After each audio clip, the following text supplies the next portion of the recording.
Assalamualaikum warahmatullahi wabarakatuh. Perkenalkan, saya Astriani SPD, guru SMA Negeri 2 Wangi-Wangi, Kabupaten Wakatobi, Provinsi Sulawesi Tenggara. Saya juga tercatat sebagai mahasiswa PPG dalam jabatan Angkatan 1 Universitas Lambung Mangkurat, Banjarmasin, Provinsi Kalimantan Selatan. Pada kesempatan ini, saya akan melakukan video praktek mengajar PPL 2 dengan materi reproduksi sel dengan model pembelajaran Project Based Learning. Adapun perangkat yang saya siapkan adalah 1. RPP, 2. Bahan ajar, 3. Media pembelajaran dalam bentuk PPT, 4. LKPD, 5. Kisi-kisi dan instrumen penilaian. Berikut adalah video pembelajaran saya. Selamat menyaksikan.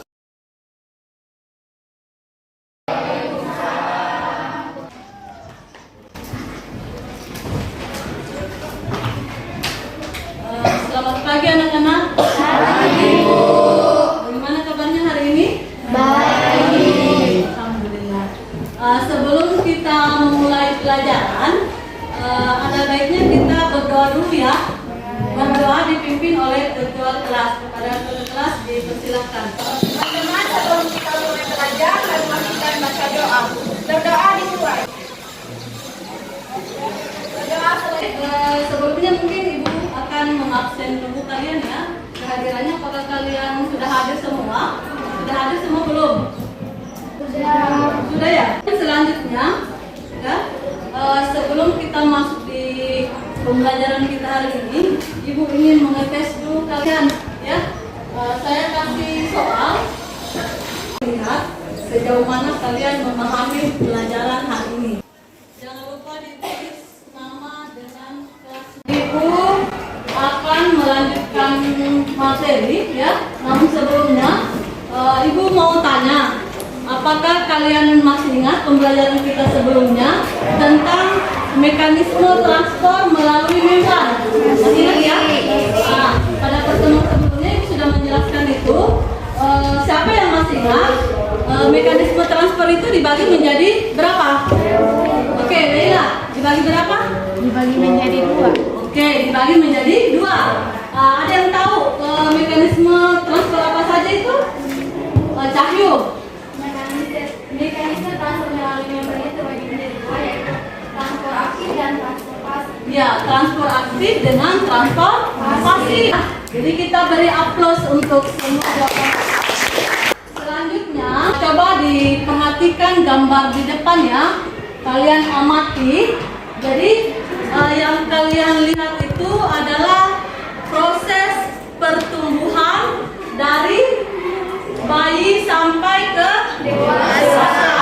Ya, jadi kalau adalah coba kalian perhatikan tubuhmu yang sekarang. Jadi sekarang yang sudah duduk di bangku SMA, kemudian bandingkan dengan tubuhmu ketika kalian masih duduk di sekolah dasar.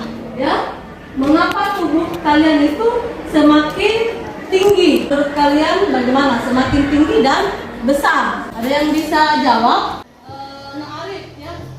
Setiap makhluk hidup mengalami pertumbuhan itu pertambahan jumlah dan ukuran sel, termasuk volume, tinggi dan massa sel.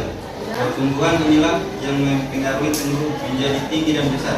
Oke, saya kira tepat sekali ya, bahwa yang menyebabkan tubuh kita semakin tinggi dan besar itu adalah karena adanya proses pertambahan sel, pertambahan jumlah sel. Materi kita hari ini, kita akan membahas tentang reproduksi sel. Kalian nanti mampu membuat model proses dengan menggunakan berbagai macam media melalui analisis hasil literatur. Itu adalah KD yang ingin dicapai. Peserta didik dapat menganalisis ya. Kalian mampu menganalisis mekanisme reproduksi sel secara mitosis. Yang kedua itu peserta didik mampu menganalisis mekanisme reproduksi sel secara meiosis. Dan yang ketiga adalah peserta didik dapat membuat model 3 dimensi mitosis maupun meiosis ya. Yang ingin kita capai. Selanjutnya kalian dalam 3 kelompok, ya. Jadi di kelompok ini saya anggap dia masuk dalam kelompok 2 dan yang di ujung sana adalah kelompok 3. Selanjutnya ibu akan bagikan LKPD. Silahkan dibaca-baca. Selanjutnya diperhatikan kembali, ibu akan menayangkan sebuah video tentang pembelahan sel. Nanti kalian perhatikan, kalian catat apa yang perlu dicatat, dan kalau bisa, kalau misalnya ada yang masih kurang bisa ditanyakan, ya. Oke, diperhatikan kembali. Di kesempatan kali ini kita akan mempelajari tentang materi pengantar mengenai pembelahan sel. Seperti apa penjelasannya? Simak terus ya, sekalian. Saya akan menjawab pertanyaan dari Raisa Herawati mengenai salah satu pembeda dari amitosis dan meiosis. Amitosis dengan mitosis. Dengan mitosis. Ya. Kalau amitosis itu terjadi pada organisme uniseluler, sedangkan kalau mitosis itu terjadi pada sel somatik. Mungkin pertanyaannya cukup ya dari kalian. Ibu lagi yang mau bertanya sama kalian, ya. Setelah kalian menyimak tadi video yang ditayangkan, menurut kalian, ya, model 3 dimensi seperti apa yang dapat menjadi media pembelajaran menarik tentang pembelahan sel dengan menggunakan alat-alat sederhana? Coba Leila.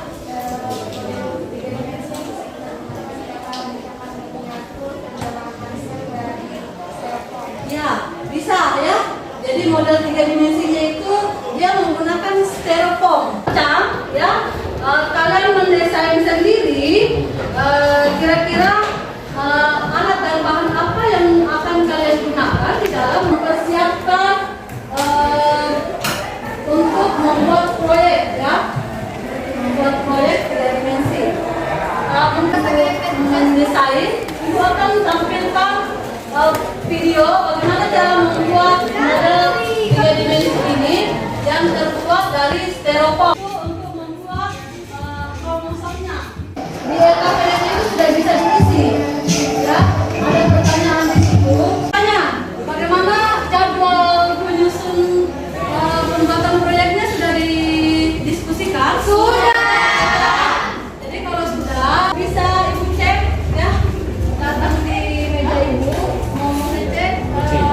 Kelompok 1 bagaimana? Ini untuk jadwal yang pertama, kegiatan pertama menyediakan dan mempersiapkan alat dan suaranya. Kegiatan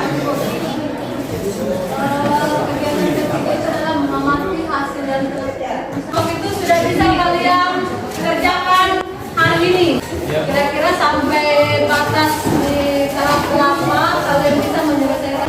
Walaupun misalnya tidak selesai, itu bisa dilanjutkan di rumah sesuai kesepakatan kalian dengan ibu bahwa model yang akan kalian buat itu selesainya besok. Berarti besok juga sudah bisa kita uji hasil apakah dia memenuhi kriteria dalam membuat modelnya atau tidak. Kita lihat hasilnya besok. Bisa yang tidak kerja, ya bisa difungsikan ininya. Tahap-tahap prosesnya. Dengan gambarnya. Jadi kita akan banyak ini. Bisa berbagi tugas. Kelompok kiri sudah ada yang sudah dibuat. Jadi harus diperkirakan memang ya lingkarannya itu supaya dia bisa muat, ya, jangan sampai dua kekecilan, ya, harus pas.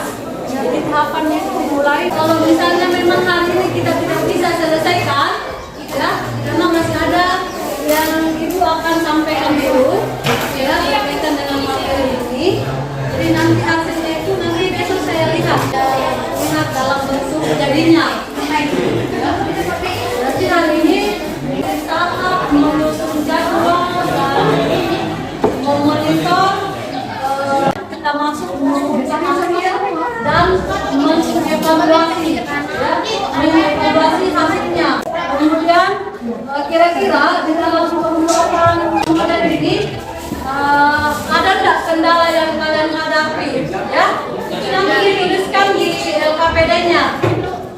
PKPD itu sudah dicantumkan semua. Kira-kira kendalanya apa di dalam membuat model 3 dimensi ini?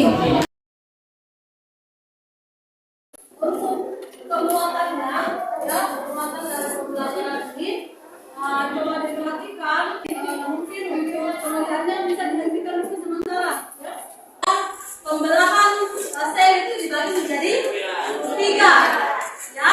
Jadi tapi yang kalian kerjakan itu 2. Jadi pembelahan mitosis itu pembelahan sel itu ada secara amitosis, kemudian mitosis dan secara meiosis. Kalau pembelahan sel secara amitosis itu dengan pembelahan biner, contohnya pada hewan yang bersel 1, contohnya pada bakteri. Ya, untuk mitosis sendiri itu tidak terjadi reduksi jumlah kromosom. Mungkin itu untuk penguatan materi kita hari ini.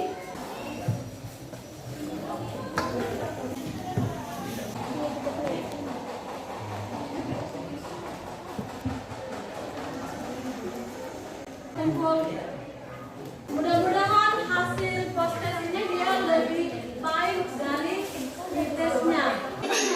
Bulasan sudah cukup. Kemudian untuk selanjutnya, karena materi kita sudah selesai hari ini, ya, minggu depan itu kita akan mengevaluasi dari awal bab tentang sel sampai pembelajaran kita hari ini. Sebelum kita menutup pembelajaran hari ini, silakan ketua kelasnya dipimpin doanya. Teman-teman semua, sebelum kita keluar, marilah kita baca doa terlebih dahulu. Doa dimulai.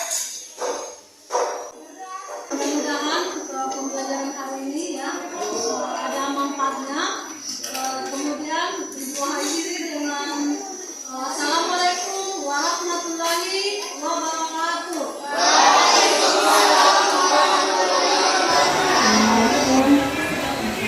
Bagaimana hasilnya sudah selesai? Ceritanya sudah kalian ikuti? Bagaimana hasil pekerjaan kalian? Sudah selesai? Sudah hampir selesai. Sudah selesai penguatannya, Adek? Tinggal dikasih tempat pengisian. Oh iya. Kami dari kelompok 1, kami akan menjelaskan tentang miniatur mitosis yang telah kami buat dari styrofoam. Jadi yang telah kami buat itu adalah pembelahan mitosis, di mana pembelahan mitosis itu menghasilkan 2 sel anak dan bersama dengan sel induknya. Assalamualaikum warahmatullahi wabarakatuh. Waalaikumsalam warahmatullahi wabarakatuh. Perkenalkan kami dari kelompok 2. Pada kesempatan kali ini kami akan mempresentasikan hasil kerja kami mengenai pembelahan sel secara meiosis. Seperti yang kita ketahui bahwa pembelahan sel secara meiosis adalah pembelahan yang menghasilkan 4 sel anak dan jumlah kromosomnya itu setengah dari sel induknya. Nah, baiklah, sekian dari presentasi terkait dengan meiosis 1. Untuk teman-teman kelompok lain, apakah ada yang ingin ditanggapi dari hasil kerja kelompok kami? Saya persilahkan. Silakan, Caca Novianti. Waalaikumsalam. Saya ingin bertanya kepada kelompok 2, apa bedanya profase, mitosis, sama di meiosis? Jawabannya adalah tahap profase relatif singkat, sedangkan pada profase 1 relatif panjang dan Assalamualaikum warahmatullahi wabarakatuh. Cirinya, yang pertama pembelahan sindromas, yaitu evaluasi pengalaman kami dalam membuat tahap pembelahan secara mitosis ini adalah kami mengalami kesulitan mulai dari menempelkan benang wol dan terakhir itu agak sulit dalam membuat model kromosom. Assalamualaikum warahmatullahi wabarakatuh.